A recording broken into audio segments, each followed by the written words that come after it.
Bir gecelik ölüm Allah. Uzaqdasan, yaxındasan. Çox istərəm görüm Allah, göyün hansı qatındasan. Sənsən ümidim, gərəyim. Sənə gəlim dönüm Allah.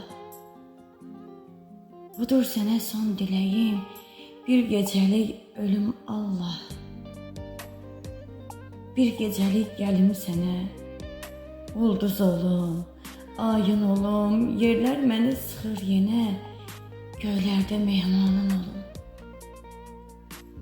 Qəlbim yenə küsüb məndən, inci düşürmüş deyəsən. Sancısıyla döyür məni, nələri istəyir görəsən. Ölüm yad deyir ki mənə, mən ölümü çox dadmışam. Qəlbim məni sıxır yenə, mən göylərə susamışam. Sən ey yağışların özü, göylərdəki buludumsan. Gəl su çilə bu qəlbimə, yoxsa bizi unutmusan. Daha sənə sözüm batmaz. Əl uzatsam əlim çatmaz.